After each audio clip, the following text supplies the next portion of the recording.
896 есеп. Дөңгелекте 3 радиус жүргізіліп, 3 сектор алынды дейді. Осы секторлардың бұрыштарының барлығы сүйір, барлығы доғал, немесе барлығы жазыңқы болуы мүмкін бе дейді. Бір-бірлеп қарайық. 3 сектор салынды дегеніміз ол 3 радиус жүргізілді деген сөз.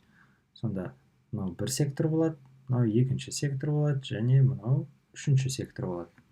Бізден сұрап тұрғаны, осылардың, осы бұрыштардың барлығы сүйір болуы мүмкін бе дейді. Мына бұрышта, мына бұрышта, мына бұрышта сүйір болу керек. Сүйір болу бұрыш дегеніміз ол бізде 90 градустан кіші бұрыш. Енді ойлап қарайық. Мына жеріміз бізде мына толық бұрышымыз О нүктесіндегі, ол нешеге тең? О нүктесі бұл толығымен 360 градусқа тең. Және бұрыш сүйір болу үшін ол 90 градустан тең болу керек. Бұл үшеуінің қосындысы бізде 360-ты құрайды, 360 градус, сонда бізде 3 сүйір бұрыштың қосындысына тең болу керек екен. Ол дегеніміз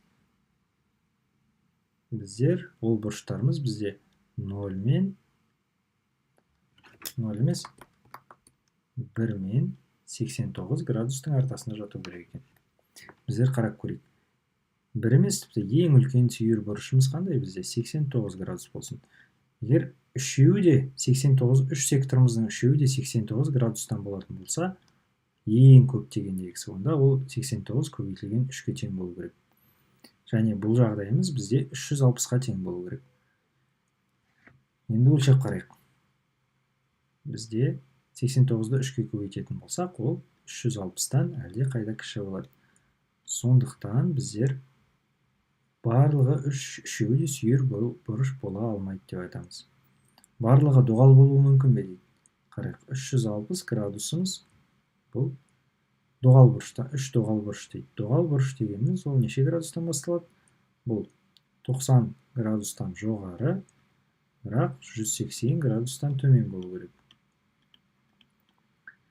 Сонда бізде 3 сектор болады дегеніміз 3х, x деген әрқайсысының бұрышы болсын, 360 градусқа тең деген сөз. Үшеуі де доғал болатын болса, әрқайсысы мына 90 мен 180-ның арасында жату керек. 360-ты 3-ке бөлетін болсақ, 120. Сонда, бұдан біздің түсінетініміз, егер мына жерден шеңбер салып, дөңгелек салып, қайтадан түсініп көрейік, ол қалай болып тұрады екен. Бұдан біздің түсінетініміз біздер барлығы доғал болуы мүмкін. Ол мынандай болып тұрады.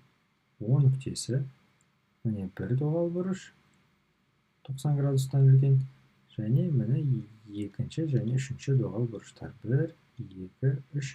3 сектор, үшеуі де доғал бұрыштар. Мына жер А, Б, С деп белгілейтін болсақ, АОС доғал, АОБ доғал, БОС да доғал бұрыштар. Оның бір сондай мысалы, ол үшеуі де 120 градустан болатын болса, толықтай 360 градусты құрайтын еді. Барлығы жазыңқы болуы мүмкін дейді. Бізде 3 сектор болатындықтан, барлығы да жазыңқы болды деген, ол үшеуінің қосындысы 360-қа тең болу керек. Ал жазыңқы бұрыштың әрқайсысының несі қандай? Бұрышы ол 180 градус. Сонда 180 көбейтілген 3 бізде 360-қа тең болу керек. Бірақ бұл жағдайда тең бе? Жоқ, тең емес. Сондықтан болуы мүмкін емес деп айтамыз.